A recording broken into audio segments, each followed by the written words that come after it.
Hello everyone, welcome back to my channel. और आज हम पढ़ने जा रहे हैं एलोसोकोट्रिना के बारे में।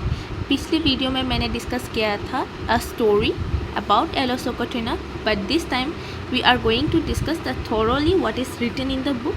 अगर आपको वैसे स्टोरीज नहीं सुनने तो आप मेरा लाइन बाय लाइन रीडिंग ज़रूर सुन सकते हैं। तो चलिए शुरू करते हैं। And for your knowledge I am using Allen's की note. Okay, the medicine is aloe socotrina. It is commonly known as Socotrine aloes. इसको निकाला गया है हेल्बिग ने, ठीक है, and it is from the family of Liliaceae. इसके कॉन्स्टिट्यूशन क्या है? Adapted to indolent very person, averse to either mental और physical labour, mental labour fatigueness. What does this mean?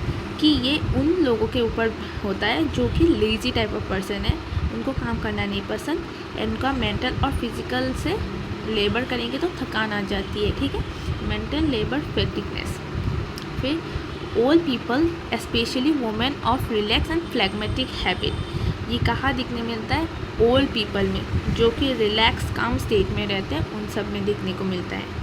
Mental general, dissatisfied and angry about himself or his complaint especially when constipated.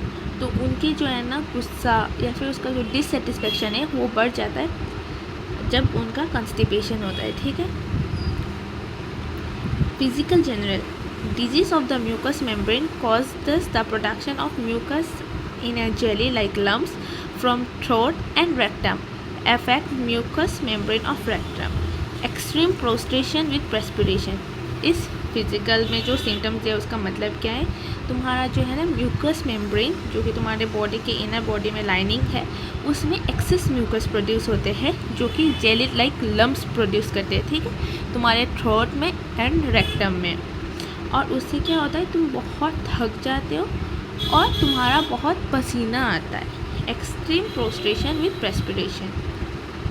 Head के बारे हम जानते हैं अब.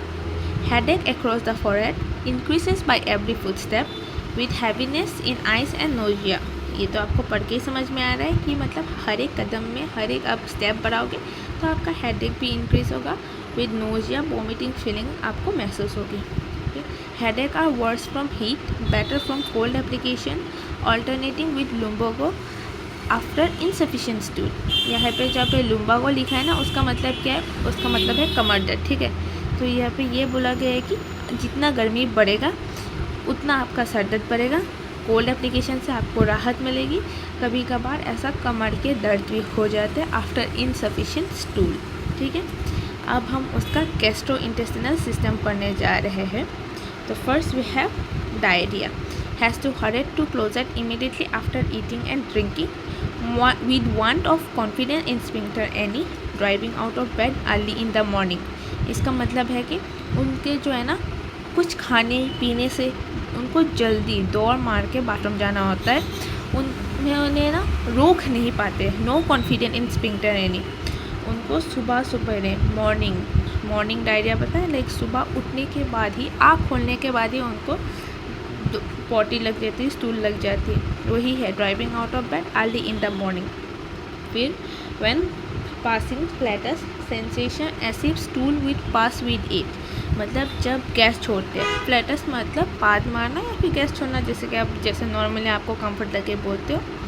तो उस जब गैस छोड़ते तब उनको ऐसा महसूस होता है कि स्टूल आ जाएगा गैस के साथ, ठीक है. Colic, cutting, gripping pain in the right lower portion of the abdomen, excruciating before and during stool, all pain seizures after stool, leaving profuse sweating and extreme weakness. Attacks preceded by obstinate constipation. इधर क्या बोला गया है कि तुम्हारे जो right lower portion of the abdomen है ना, उसमें कटिंग और ग्रिपिंग पेन होगा, बहुत ज़्यादा दर्द होगा.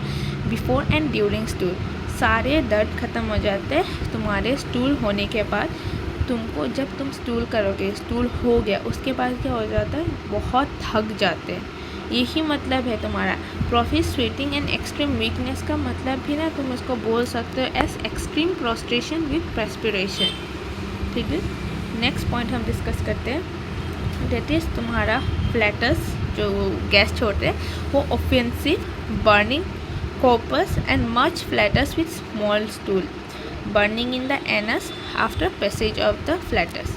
आपको पढ़ के समझ में आ गया कि तुम्हारा जो फ्लैटस है, गैस है, वो काफ़ी ऑफेंसिव, बहुत स्मेली है, उसके साथ थोड़ा बहुत स्टूल आ भी जाता है।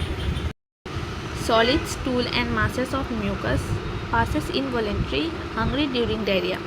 तो हमने फिजिकल जनरल में पढ़ाई था ना कि म्यूकस मेम्ब्रेन में बहुत ज़्यादा सीक्रेट होते हैं और जेली लाइक लम्स निकलते हैं, तो वही है, सॉलिड स्टूल आता है, उसके साथ हमारा जो म्यूकस जो है ना इनवॉलेंट्री निकल जाता है। और इन लोगों में जो एलोसिकोट्रिना वाले टाइप के लोग हैं उनको ना भूख लग जाती है, दैट इज़ ड्यूरिंग डायरिया।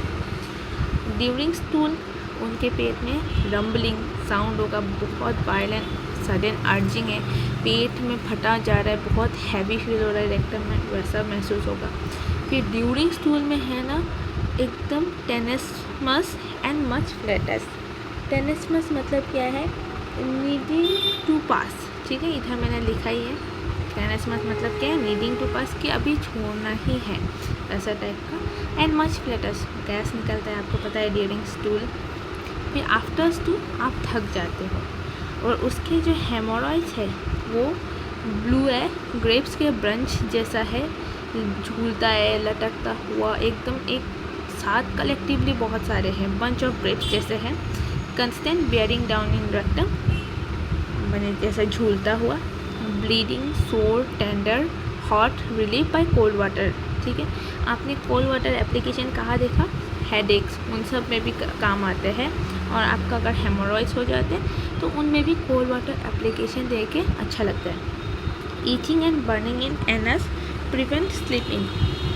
तो देखो इतना कुछ हो रहा है तुम्हारे पे, हमेशा स्टूल भी जाते रहते हैं, फिर इसके बाद हेमोरॉइड्स, जिसके लिए उनको ना बहुत सारे प्रॉब्लम होते रहते हैं, जिसके कारण ईचिंग एंड बर्निंग सेंसेशन होता है उनको एनएस पे, जिससे नींद नहीं आते ठीक से। तो स्किन के बारे में पढ़ते हैं। Each appears every year as winter approaches. जब भी ठंडी बढ़ जाएगी तब उनको खुजली वाले बीमारी चालू हो जाएंगे, ठीक है।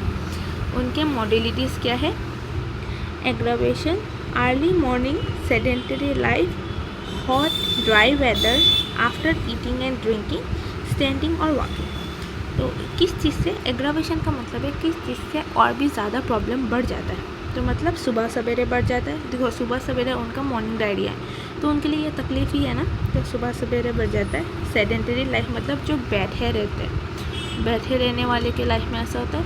हॉट ड्राइविंग वेदर से उनका प्रॉब्लम बढ़ जाता है, खाने पीने के बाद उसका प्रॉब्लम बढ़ जाता है, और चलने बैठने में उनका प्रॉब्लम बढ़ जाता है। फिर उनको राहत किससे मिलती, मैंने एमेलियोरेशन, कोल्ड वाटर एप्लीकेशन से, ठंडा वेदर से, फिर गैस छोड़ने से, discharge of flatus and stool, इन सब से उनको राहत मिलती है। So this is all about तुम्हारे एलोसिकोट्रिना के बारे में। I have gone through the lines. अगर तुमको कोई भी प्रॉब्लम है तो तुम मुझे कमेंट सेक्शन में ज़रूर बताओ। I will try to clear your doubts.